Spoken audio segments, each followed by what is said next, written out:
অর্থাৎ ইবাদতের ক্ষেত্রে মহিলা এবং পুরুষ সাম্য। হয়তোবা কিছু দৈহিক কারণে সামান্য কিছু ব্যতিক্রম আছে, সেটা ভিন্ন কথা, কিন্তু আল্লাহ পাকের আহকামাত, হুকুম আহকামগুলি পুরুষ ও মহিলাদের জন্য সমভাবে নাজিল হয়েছে। এর জন্য নবী আলাইহিস সালাম যেরকম পুরুষদেরকে তালিম করছেন, মহিলাদেরকেও তালিম করেছেন। খাস করে মহিলাদের জন্য কিছু বিশেষ মাসালা আছে।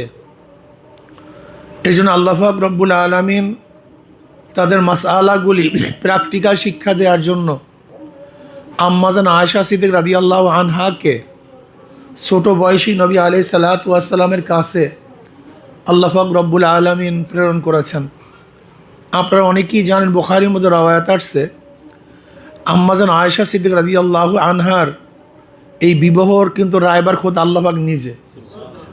এই বিবাহ বন্ধনের রায়বার কিন্তু খোদ আল্লাহ পাক নিজে। বুখারীর মধ্যে রওয়ায়াত আসছে, নবী আলাইহিস সালাম স্বপ্ন দেখেন, ফেরেশতা এক রুমাল নিয়ে আসছে, ভাঁজ করা রুমাল।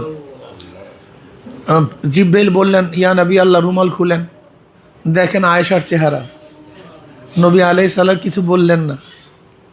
পরের দিন আবারও সেই স্বপ্ন দেখেন, ফেরেশতা আসছে, বলে ইয়া নবী আল্লাহ, রুমাল খুলেন, ভাঁজ খুলেন, দেখেন আয়েশার চেহারা। নবী আলাইহিস সালাম চিন্তা করতে আসেন, তো বাচ্চা এখনো বড় হয় নাই, বারবার কেন তার চেহারা দেখায়। আবার তৃতীয়বার আসছে, বলে ইয়া নবী আল্লাহ, ভাঁজ খুলেন। নবী আলাইহিস সালাম ভাঁজ খুললেন, দেখেন আয়েশার চেহারা। এবার জিব্রাইল বলেন, তো আপনার স্ত্রী। নবী আলাইহিস সালাম বলে, ইনকান মিনাল্লাহ ইউনজিহি, এ তো ছোট, যদি আল্লাহ পাক ফয়সালা করেন তো ব্যবস্থা করবেন, এটা কিভাবে হবে সে ব্যবস্থা তিনিই করবেন। যাই হোক, কেন প্রেরণ করেছেন এই সম্পর্কে আমাদের অনেক জানা আছে, অনেক ব্যাখ্যা বিশ্লেষণ শুনছেন। কেন ছোটোবেলার থেকে একজন মহিলার কি কি প্রয়োজন, কি কি স্বভাব, কি কি আদর্শ, এইটা তো ছোটোবেলার থেকে শিখতে হবে নাকি ভাই? এই জন্য নবী আলাইহিস কাছে আল্লাহ পাক ছোটোবেলার থেকে প্রেরণ কেন করছেন? একটা মেয়ের ছোটোবেলার থেকে একেবারে মৃত্যুর আগ পর্যন্ত তার যেই সমস্ত মাসালার প্রয়োজন, জানার প্রয়োজন, যে সমস্যাগুলি আসবে, যদি বালেগ হওয়ার পরে তিনি যেতেন, তাহলে বালেগ হওয়ার আগের মাসালাগুলি জানতেন না। কি কথাটা বুঝাতে পারিনি? এই জন্য আল্লাহ পাক রব্বুল আলামিন নবী আলাইহিস কাছে আম্মাজানকে পাঠিয়ে মেয়েদের সমস্ত মাসালাগুলি হল করছেন। এর জন্য নবী আলাইহিস কী বলছেন? আয়েশার থেকে, এক রওয়ায়াতের মধ্যে আসছে, আয়েশার থেকে দিনের অর্ধেক গ্রহণ করো, মানে পুরুষদের অর্ধেক, মহিলাদের অর্ধেক, অর্থাৎ মহিলাদের অর্ধেক আয়েশার থেকে গ্রহণ করো, দিনের অর্ধেক তার, অন্য রওয়ায়াতের মধ্যে 1/3 তার থেকে শিক্ষা গ্রহণ করো। আম্মাজান আয়েশাকে আল্লাহ পাক এত জেহেন দান করছেন, এত প্রখর মেধা দান করছেন, এত আকল দান করছেন, যা চিন্তাও করা যায় না। এত আকল, এত জ্ঞান, আমি পরেশান হয়ে যাই, হায়রাত হয়ে যাই। আল্লাহ পাক এত মেধা তাকে কীভাবে দান করেছেন? এটা আল্লাহ পাকের প্রদত্ত এক মেধা, যা চিন্তাও করা যায় না। দেখেন, আম্মাজান আয়েশা সিদ্দিক রাদিয়াল্লাহু আনহা একজন মহিলা, কিন্তু গোটা দুনিয়ার মধ্যে এমন একজন মুহাদ্দিস নাই তাকে ওস্তাদ না মেনে কেউ মুহাদ্দিস হতে পারবে। এরকম দুনিয়ার মধ্যে একজন মুহাদ্দিস পাবেন না যে আম্মাজান আয়েশাকে ওস্তাদ মানে নেই, শিক্ষিকা মানে নেই, অথচ মুহাদ্দিস হবে। এরকম গোটা দুনিয়ার মধ্যে একজন মুহাদ্দিস পাবেন না, মানতেই হয়। হাদিসের সনদ আম্মাজান আয়েশার থেকে হাজার হাজার হাদিস, বহুত হাদিস রওয়ায়াত হয়েছে। যাই হোক, এর আগে দেখেন, নবী আলাইহিস যখন 25 বছর বয়স, নবী আলাইহিস তখন কাকে বিবাহ করলেন? আম্মাজান খাদিজা কুবরা রাদিয়াল্লাহু আনহা। কেন বিবাহ করেছেন, কি কারণে করেছেন, বহুত ব্যাখ্যা বিশ্লেষণ। আম্মাজান খাদিজা কুবরা রাদিয়াল্লাহু আনহা নবী আলাইহিসসালামকে প্রস্তাব দিয়েছেন, নবী আলাইহিসসালাম গ্রহণ করেছেন। নবী আলাইহিসসালামকে কেন প্রস্তাব দিয়েছিলেন? আম্মাজান খাদিজা কুবরা রাদিয়াল্লাহু আনহা বিবাহ বন্ধনের আগেই তার ব্যবসার জন্য নবী আলাইহিসসালাম সিরিয়ায় প্রেরণ করেছেন। উনি ব্যবসায়িক কাজে গেলেন, কিন্তু ব্যবসায় বহুত লাভ, বহুত মুনাফা এবং এত আমানতদারি। আম্মাজান খাদিজা কুবরা রাদিয়াল্লাহু চিন্তা করতেছেন এই যুবকটা যেমন তেমন যুবক না, এ বরকতপূর্ণ যুবক, এ তো বরকত। নবী আলী সালাতু ওয়াসসালামের চরিত্র প্রকাশিত হয়েছে আম্মাজান খাদিজা কুবরা রাদিয়াল্লাহু আনহার ব্যবসার মাধ্যমে। তার চরিত্র কি, আখলাক কি, তার তবিয়াত কি, আমানতদারি কি, দিয়ানতদারি কি, এগুলি সব প্রকাশিত হয়েছে। আম্মাজান খাদিজা কুবরা রাদিয়াল্লাহু আনহা চিন্তা করলেন এই যুবকটাকে আশ্রয় দেওয়া দরকার, প্রশ্রয় দেওয়া দরকার, তার পাশে থাকা দরকার। আমার আছে মাল, তার আছে মেধা। দেখছেন অবস্থা কি? আমার আছে সম্মান ইজ্জত, তার আছে কৌশল, মেধা, সম্মান, ইজ্জত, আখলাক, এই কম্বাইন্ড লাগবে। আম্মাজান আয়েশা সিদ্দিকা আম্মাজান খাদিজা কুবরা রাদিয়াল্লাহু আনহা প্রস্তাব দিলেন। তখন তার বয়স 40। আপনারা জানেন আম্মাজান খাদিজা কুবরা রাদিয়াল্লাহু আনহার এর আগে প্রথম স্বামী তিনি ইন্তেকাল করেছেন, দ্বিতীয় স্বামী ইন্তেকাল করেছেন। এরপরে বহুত আরব্য ব্যক্তিরা তাকে প্রস্তাব দিয়েছিলেন বিবাহের জন্য। সে তো তহেরা ছিল। আম্মাজান খাদিজা কুবরা রাদিয়াল্লাহু কী ছিলেন? তহেরা। এ জাহিলি যুগের কথা, তখন তিনি মুসলমান হন নাই। তখনই তার সেফাত আওসাফ ছিল তহেরা, পবিত্রা। অর্থাৎ জাহিলি যুগের সমস্ত কৃষ্টি কালচার থেকে তিনি ভিন্ন ছিলেন, সমস্ত কৃষ্টি কালচার থেকে তিনি ভিন্ন ছিলেন। এত আদর্শবাহী মহিলা ছিলেন, চরিত্রবান মহিলা ছিলেন। আম্মাজান আয়েশা আম্মাজান খাদিজা কুবরা রাদিয়াল্লাহু আনহা অনেক চরিত্রবান, অনেক আখলাকি, অনেক সুন্দরী, আবার সুন্দরীও ছিলেন অনেক। কথাটা বুঝাতে পারি না। তাকে বহু আরব্য যুবকরা, ধনত্র ব্যক্তিরা বিবাহের প্রস্তাব দিয়েছেন, কিন্তু আম্মাজান খাদিজা কুবরা রাদিয়াল্লাহু আনহা বিবাহ বসেন নাই। তিনি বিবাহ বসেন নাই। কেন বিবাহ বসেন নাই? আসলে তো চাঁদ তার কাছে আসবে, সূর্য তার কাছে আসবে, সে কেন বিবাহ বসবেন? বাস এরপর নবী আলাইহিস সালাত প্রস্তাব দিয়েছেন। নবী আলাইহিস সালাতু ওয়াসসালাম প্রস্তাব গ্রহণ করেছেন।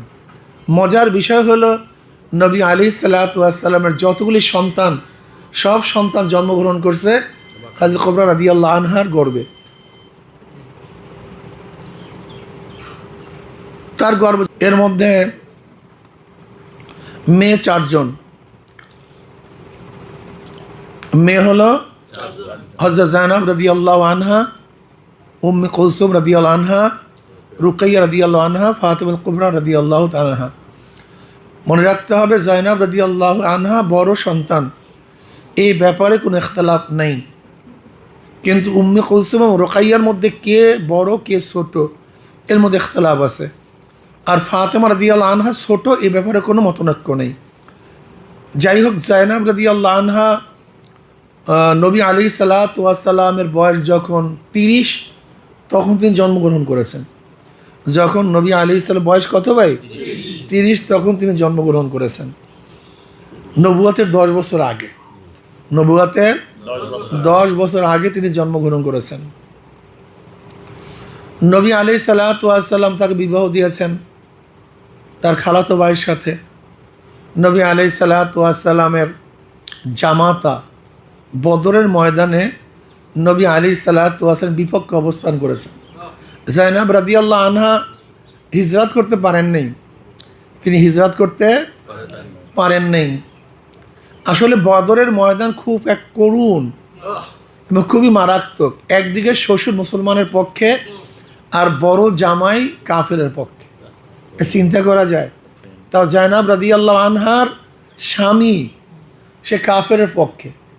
আল্লাহর কি করিশ্মা! যায়েনব রাদিয়াল্লাহু আনহার স্বামী বদরের ময়দানে অ্যারেস্ট হয়েছে, বন্দী হয়েছে। আর আপনারা জানেন 70 জন কাফর বদরের ময়দান বন্দী হয়েছিল। এর মধ্যে একজন ছিল নবী আলাইহিস সালাত বড় জামাতা, যায়েনব রাদিয়াল্লাহু আনহার জামাই। আল্লাহ ফয়সালা হয়েছিল, এ আমার মুসলমান মা বোনেরা খুব ভালো মতো শুনবেন, খুব ভালো মতো জানবেন, বোঝার চেষ্টা করবেন।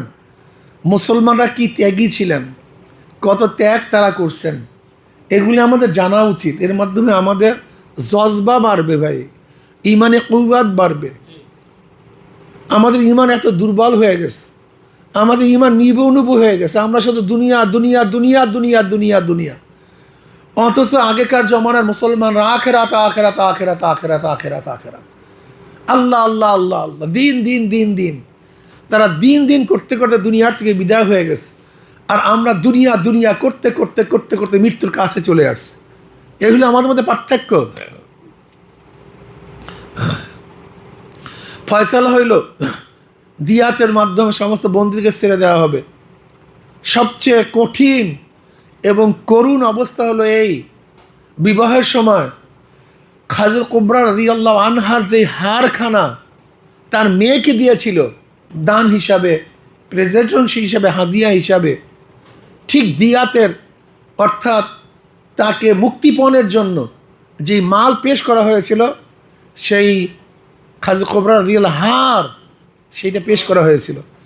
নবী আলাইহিস সালাত এই অবস্থা দেখে তার চোখের মধ্যে পানি চলে আসছে, যে আমার জামাই আজকে কাফেরের পক্ষে অ্যারেস্ট হয়েছে, বন্দী হয়েছে, আর আমার স্ত্রী যেই হার দিয়েছিল আজকে মুক্তিপণের জন্য সেই হারকে আমার সামনে দেওয়া হয়েছে। নবী আলাইহিস সালাতু ওয়াস সালামের চোখে আর পানি ধরে রাখতে পারেন নাই, নবী আলাইহিস সালাম কেঁদে ফেলেছেন। নবী আলাইহিস সালাতু ওয়াস সালামের মেয়ের হার আজকে তাকে দিয়ে তার জামাইকে সারানো হবে। নবী আলাইহিস সালাতু ওয়াস সালাম সাহাবাদের সাথে মশওয়ারা করলেন, তোমরা যদি বলো তাহলে আমি আমার জামাইকে ছেড়ে দিতে পারি একটা শর্তে।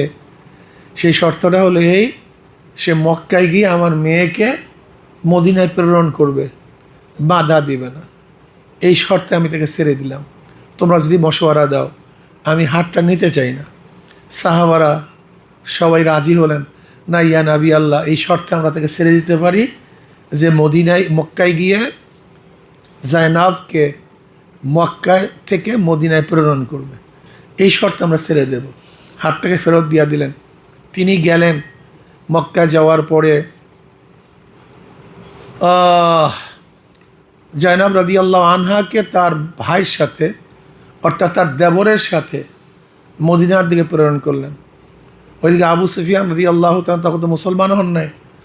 আবু সুফিয়ান রাদিয়াল্লাহু তাআলা আনহু মুসলমান হয়েছেন ফতে মক্কার সময়, এর আগে তিনি মুসলমান হন নাই। তিনি বলছেন যে মুহাম্মাদের কন্যা সাল্লাল্লাহু আলাইহি ওয়াসাল্লাম এরকম নিরাপদে মক্কার থেকে মদিনা যাবে, এটা সহ্য করা যায় না। তখন কতগুলি যুবক, এর মধ্যে খাজা কুবরা রাদিয়াল্লাহু আনহার চাচাতো ভাইও ছিল,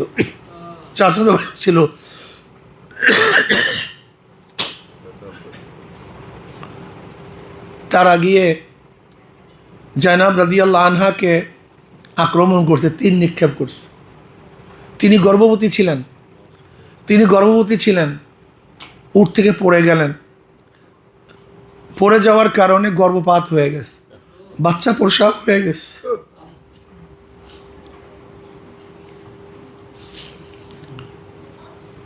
তাকে আর যেতে দেওয়া হয় নাই, তিনি আবার ফিরে আসছেন। কিন্তু এরপরে যখন আস্তে আস্তে পরিস্থিতি ঠান্ডা হয়েছে, তখন রাত্রে নিরাপদে মদিনায় আসছেন, কিন্তু জখম আর সারে নেই। ওই জখমে তিনি 10ম হিজরিতে দুনিয়ার থেকে বিদায় হয়ে গেছেন। কত হিজরিতে ভাই?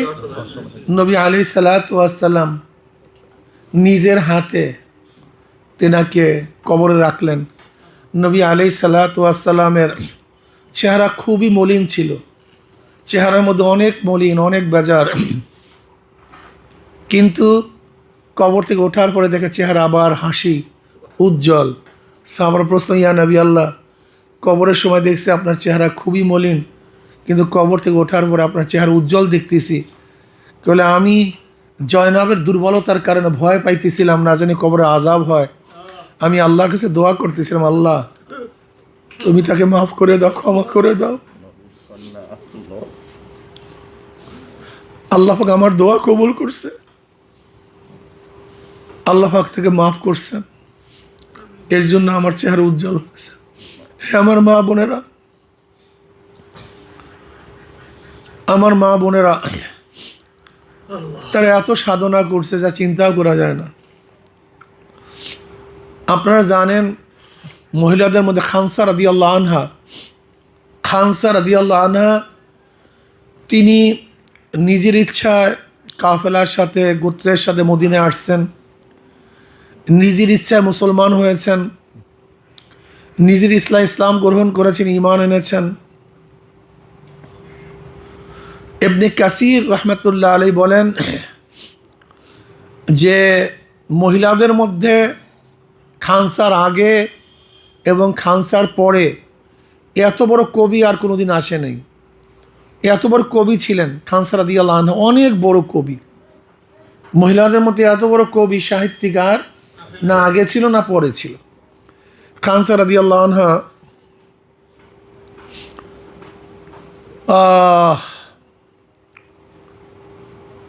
তিনি মুসলমান হয়েছেন, ঈমান আনছেন। কাদিসিয়ার যুদ্ধে, কাদিসের যুদ্ধে তার 4 পুত্র নিয়ে হাজির হয়েছেন। 4 পুত্র যুদ্ধের জন্য, জেহাদের জন্য 4 পুত্র নিয়ে হাজির হয়েছেন নিজে। এবার পুত্রদেরকে তালিম দেওয়া শুরু করেছেন রাত্রে।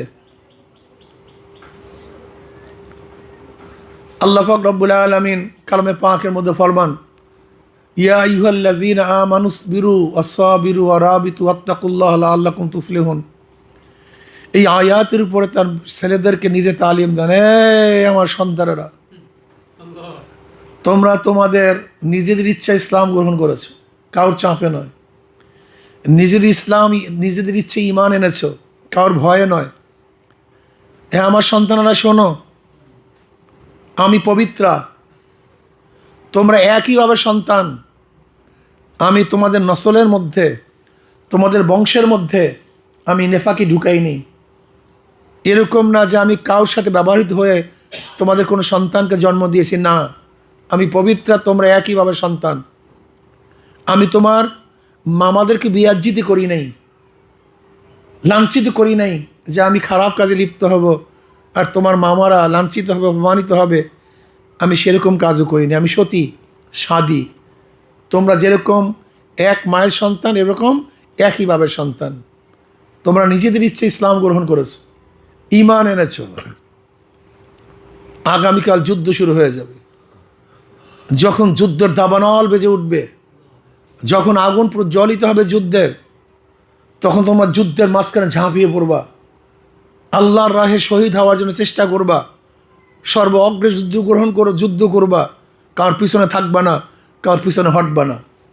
মা যুদ্ধের জন্য সন্তানদেরকে তালিম দিতে আসে, ইয়া আইয়ুহাল্লাযীনা আমানুসবিরু ওয়াসাবিরু ওয়ারাবিতু ওয়াত্তাকুল্লাহ লাআল্লাকুম তুফলিহুন। হে মুমিনরা, ধৈর্য ধারণ করো যুদ্ধের সময়, বিপদের সময়, সব সময়। সাবিরু, শৃঙ্খলাবদ্ধভাবে একসাথে শৃঙ্খলা হয়ে সব কিছু উজাড় করে পদ্ধতির সাথে যুদ্ধের ময়দান লড়াইয়ের জন্য তৈয়ার হয়ে যাও। এবং যখন যুদ্ধের ময়দান দাবানল বাজবে, তোমরা ধৈর্য ধারণ করবে, পিছনে হটবে না। নিশ্চয়ই তোমরা আত্তাকুল্লাহ, যদি আল্লাহকে ভয় করো, আল্লাকুম তুফলিহুন, কি হবা? তোমরা সফল কাম হবে। এই নসিহাত করতেছেন, তালিম দিতে আসে। পরের দিন যুদ্ধ শুরু হয়ে গেছে। পরের দিন যুদ্ধের জন্য উদ্বুদ্ধ কী করছে? খোদ মা, যে আমি যেন কিয়ামতের ময়দানে শহীদের মা হিসাবে কিয়ামতের ময়দানে উঠতে পারি। বাস, যুদ্ধ শুরু হয়ে গেছে। মায়ের কাছে খবর আসছে, খানসা রাদিয়াল্লাহু আনহার কাছে খবর আসছে, আপনার এক ছেলে দুনিয়াতে নেই। বলে আলহামদুলিল্লাহ। আবার দ্বিতীয় বা খবর আসছে, আপনার আর এক ছেলে দুনিয়াতে নাই। বলে মাশাল্লাহ। আবার খবর আসছে, আপনার তৃতীয় ছেলে দুনিয়াতে নাই। বলে আল্লাহর শুকর। আবারও খবর আসছে, আপনার চতুর্থ ছেলে দুনিয়ার থেকে বিদায় হয়ে গেছে। এবার বলছে, আল্লাহ, আমি আমার সন্তানদেরকে তোমার পথে, তোমার জিহাদের ময়দানে প্রেরণ করতে, তারা শহীদ হয়েছে। কিয়ামতের ময়দানে আমাকে শহীদের মা হিসাবে তুমি মর্যাদা দান করিও, কবুল করিও। এই হলো আমাদের মা বোনেরা। আমার মা বোনেরা, তারা যুদ্ধের ময়দান উদ্বুদ্ধ করেছেন তার সন্তানদেরকে। আপনারা জানেন যে আফরা রাদিয়াল্লাহু আনহা, বুখারীর মধ্যে রওয়ায়াত আছে, মুআজের 2 সন্তানের মা, ছোট 2টা বাচ্চা। আফরা রাদিয়াল্লাহু আনহা বদরের ময়দানের আগে, যুদ্ধের আগে নবী আলাইহিসসালাতু ওয়াস সালামের কাছে 2 সন্তানকে নিয়ে আসি, ইয়া নবী আল্লাহ, আমার সন্তানদেরকে যুদ্ধের ময়দানে নিয়ে যান। নবী আলাইহিসসালাতু ওয়াস সালাম বললেন, এরা তো ছোট, যুদ্ধ করতে পারবে না, এতে তো যুদ্ধের বয়স হয় নাই। এবার আফরা বলছে, আমি জানি আমার সন্তানদের যুদ্ধের বয়স হয় নাই, তলোয়ার চালাবার সময় হয় নাই, কিন্তু আমি আমার সন্তানদেরকে কেন নিয়ে আসছি, যদি আপনার উপর আক্রমণ আসে, তলোয়ারের আঘাত আসে, আপনার উপরে যেন আঘাত না আসে, ঢাল হিসেবে আমাদের সন্তানকে ব্যবহার করবেন। আঘাত ওদের উপরে লাগবে, আপনার শরীরে যেন আঘাত না লাগে। আমার মা বোনেরা, যদি আফরা তার সন্তানদেরকে আল্লাহর রাহে শহীদ হওয়ার জন্য নিয়ে আসতে পারে, সেই দিন তো এখনও আছে, সে আল্লাহ তো এখনও আছে, সেই জান্নাত জাহান্নাম তো আছে, সে কিয়ামত তো আছে, কিন্তু আমরা কি করলাম? আমরা কি ত্যাগ করলাম? যেরকম মহিলারা যুদ্ধের জন্য নিজের অস্তিত্বকে বিলীন করে দিয়েছে, আগামী তো 12 তারিখ ফেব্রুয়ারির আর একটা যুদ্ধ আসতে আছে। এই আগামী ফেব্রুয়ারির 12 তারিখ আর একটা যুদ্ধ আসতেছে, হক এবং বাতিলের লড়াই। হক এবং বাতিলের লড়াই। আগামী যুদ্ধ হবে ইসলামের পক্ষে, ইসলামের বিপক্ষে, দেশের পক্ষে এবং ভারতের দালালের পক্ষের যুদ্ধ।